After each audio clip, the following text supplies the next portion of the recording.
Russia এবং ইউক্রেনের যুদ্ধ যখন প্রায় 4 বছর পূর্ণ হতে চলেছে, ঠিক সেই সময় এসে মনে হচ্ছে এবার সত্যি সত্যি যুদ্ধ থামতে চলেছে।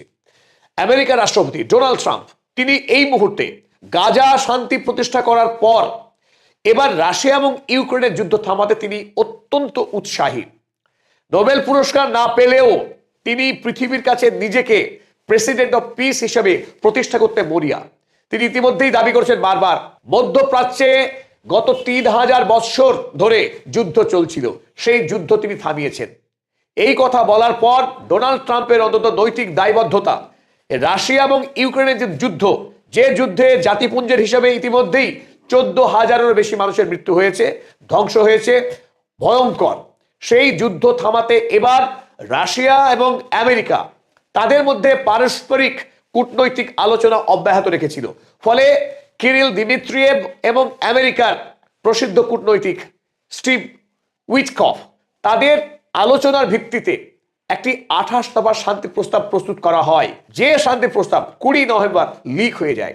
21 তারিখে সারা পৃথিবীর মানুষের কাছে এই খবর পৌঁছে যায়। আমেরিকা যুক্তরাষ্ট্র এবং রাশিয়া তারা তাদের মধ্যে একটি আলোচনা চালাচ্ছে। তারা আলোচনার ভিত্তিতে রাশিয়া এবং ইউক্রেনের মধ্যে যে চলমান যুদ্ধ, সেই যুদ্ধ থামাতে তারা উদ্যোগ গ্রহণ করেছে। পরে আমরা দেখেছি 23 তারিখে সুইজারল্যান্ডের জেনেভা শহরে ইউক্রেন এবং ইউরোপীয় রাষ্ট্রগুলির মধ্যে আমেরিকার উপস্থিতিতে একটি আলোচনা সভা বসে। আর এই আলোচনার মূল লক্ষ্য ছিল আমেরিকা এবং রাশিয়ার তৈরি করা, অর্থাৎ ডোনাল্ড ট্রাম্পের প্রস্তাবিত 28 দফা শান্তি প্রস্তাব ইউক্রেনের পক্ষে কতখানি গ্রহণযোগ্য বা ইউক্রেন সেই প্রস্তাব মানছে কিনা। আমরা জেনেছি ইউরোপীয় রাষ্ট্রগুলো এবং ইউক্রেন মিলিতভাবে জানিয়েছে যে ডোনাল্ড ট্রাম্পের এই শান্তি প্রস্তাব তাদের পক্ষে মেনে নেওয়া কঠিন, কারণ ইউক্রেনকে এই প্রস্তাবে পুরোপুরি ভিক্টিমাইজেশন করা হচ্ছে।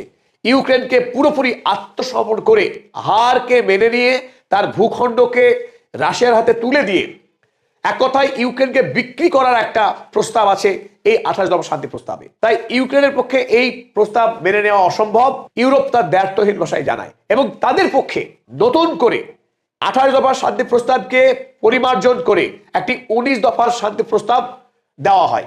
এখন এই নতুন করে ইউক্রেন এবং ইউরোপের পক্ষে তৈরি করা এই 19 দফা শান্তি প্রস্তাব রাশিয়া মেনে নেয় কিনা তার উপরেই দাঁড়িয়ে আছে রাশিয়া ইউক্রেন যুদ্ধের যুদ্ধবিরতির সম্ভাবনা। আজকের এই ভিডিওতে আমরা তুলে ধরবো আমেরিকা এবং রাশিয়ার মধ্যে আলোচনার ভিত্তিতে যে 28 দফা শান্তি প্রস্তাব তৈরি করা হয়েছিল তাতে কি কি আছে, এবং নতুন করে ইউক্রেন এবং ইউরোপ মিলিতভাবে যে শান্তি প্রস্তাব তারা প্রস্তুত করেছে তাতেই বা কি আছে, আর দুয়ের মধ্যে পার্থক্য কতখানি, রাশিয়া ইউক্রেনের যুদ্ধ সত্যি সত্যি আর ঠিক কতদিনের মধ্যে থামতে চলেছে এবং কি শর্তে থামতে চলেছে, আর রাশিয়া শেষ পর্যন্ত ইউক্রেনের শান্তি প্রস্তাব তারা গ্রহণ করে কিনা। চলুন শুরু করা যাক।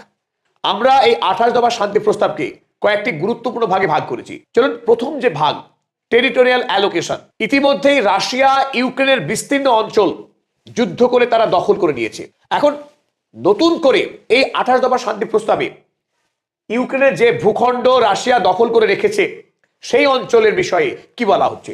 ইউক্রেনের যে অংশটি ইতিমধ্যে রাশিয়ার দখলে আছে তা আমরা দেখতে পাচ্ছি এখানে লুহানস্ক, ডোনেটস্ক, জেপোরোজিয়ার বেশ কিছু অংশ এবং খেরসনের একটা অংশ। এই 28 দফা দাবিতে বলা হয়েছে লুহানস্ক এবং ডোনেটস্কের, যাকে একসঙ্গে ডনবাস অঞ্চল বলা হয়, এই ডনবাস অঞ্চলের প্রায় 80% এলাকা ইতিমধ্যেই রাশিয়ার দখলে আছে।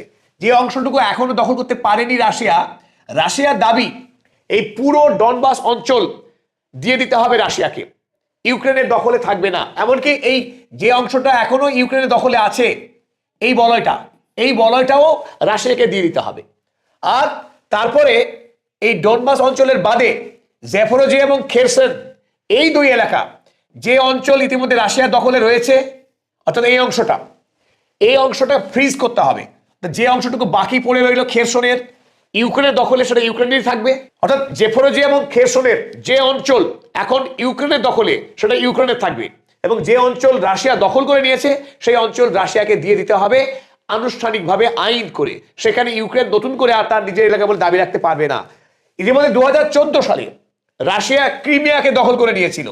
এই ক্রিমিয়া যদিও এখন রাশিয়ার দখলে, আন্তর্জাতিক বিশ্বের কাছে এই ক্রিমিয়া এখনো ইউক্রেনের অখণ্ড ভূমি। এই নতুন 28 দফা প্রস্তাবে বলা হয়েছে ইউক্রেনকে চিরতরে ক্রিমিয়ার দাবি ছেড়ে দিতে হবে, আন্তর্জাতিক আইনের মাধ্যমে মেনে নিতে হবে যে ক্রিমিয়া হলো রাশিয়ার অংশ। এখান থেকে বোঝা যায় ডোনাল্ড ট্রাম্পের সঙ্গে ভ্লাদিমির পুতিনের বন্ধুত্ব কত নিবিড়। এখানে ডোনাল্ড ট্রাম্প রাশিয়াকে খুশি করার জন্যই ইউক্রেনের বিস্তীর্ণ অঞ্চল রাশিয়ার হাতে তুলে দিতে চাইছেন। যদি ইউক্রেন এই শর্ত না মেনে নেয়, অর্থাৎ তার সার্বভৌমিকতার প্রশ্নে সে যদি রুখে দাঁড়ায়, তার পরিণামও ভালো হবে না, সেটা আমরা বুঝতে পারবো পরবর্তীতে। ইউক্রেনের পক্ষে এখন যুদ্ধ চালিয়ে যাওয়া নানান দিক থেকে অসম্ভব। এক, রাশিয়া তার বিপুল সৈন্যবাহিনী নিয়ে প্রতিদিন নতুন নতুন এলাকা দখল করে যাচ্ছে। অন্যদিকে ইউরোপ ইতিমধ্যেই ক্লান্ত, আর্থিকভাবে ভারাক্রান্ত। তারা বিগত 3.5 বছর সময় বিপুল পরিমাণে অর্থনৈতিক এবং সামরিক সাহায্য করেছে ইউক্রেনকে। তাই ইউরোপের পক্ষেও অনির্দিষ্টকালের জন্য সাহায্য করে যাওয়া অসম্ভব। তাই আমরা একটা কথা খুব জোর দিয়ে বলতে পারি, যদিও এই 28 দফা শান্তি প্রস্তাব ইউক্রেনের পক্ষে মেনে নেওয়া অসম্ভব তার সার্বভৌমিকতার প্রশ্নে, কিন্তু বাস্তব বিপদ ইউক্রেনের পক্ষে এতটাই ভয়ঙ্কর যে তাকে না মেনে নিয়ে খুব একটা উপায় হয়তো নেই। চলুন অন্যদিকে এই 28 দফা শান্তি প্রস্তাবে সামরিক ক্ষেত্রে কি বলা আছে। রাশিয়া দাবি করেছে প্রথমত যে বর্তমানে ইউক্রেনের যে 9 লক্ষ সেনাবাহিনী রয়েছে, সেই 9 লক্ষ সেনা ইউক্রেন রাখতে পারবে না। এই 28 দফা প্রস্তাবে খুব জোরালো ভাষায় বলা আছে ইউক্রেনকে 6 লক্ষ সেনাবাহিনী ক্যাপ করতে হবে, সিলিং। 6 লক্ষের বেশি সেনাবাহিনী ইউক্রেন কোনো অবস্থাতেই রাখতে পারবে না এবং তা সাংবিধানিকভাবে ঘোষণা করতে হবে। তার চাইতেও আরো গুরুত্বপূর্ণ যে বিষয়, আমরা জানি no nuclear no NATO. Russia এবং ইউক্রেনের মধ্যে যে যুদ্ধ শুরু হয়েছিল 22 সালে, রাশিয়ার পক্ষে অন্যতম অভিযোগ ছিল ইউক্রেন ন্যাটোর সদস্য রাষ্ট্র হতে চলেছে। তাই রাশিয়া তার নিরাপত্তার প্রশ্নে ইউক্রেনকে হামলা করে, কারণ রাশিয়া দাবি করেছিল যে যদি ইউক্রেন ন্যাটোর মেম্বার হয় সেই ক্ষেত্রে রাশিয়ার আগামী দিনের নিরাপত্তা দারুণভাবে বিঘ্নিত হবে। তাই তারা কোনোভাবেই চায় না যে ইউক্রেন সামরিকভাবে শক্তিশালী হোক, ইউক্রেন পারমাণবিক শক্তিতে শক্তিশালী হোক। তাই এবারেও রাশিয়ার জোরালো ভাষায় জানিয়েছে ইউক্রেন পারমাণবিক কার্যক্রম শুরু করতে পারবে না, তা স্পষ্ট করতে হবে। দ্বিতীয়ত, ইউক্রেন কোনোদিনই ন্যাটোর সদস্য রাষ্ট্র হবে না। এই দুটি ঘোষণা ইউক্রেনের সংবিধান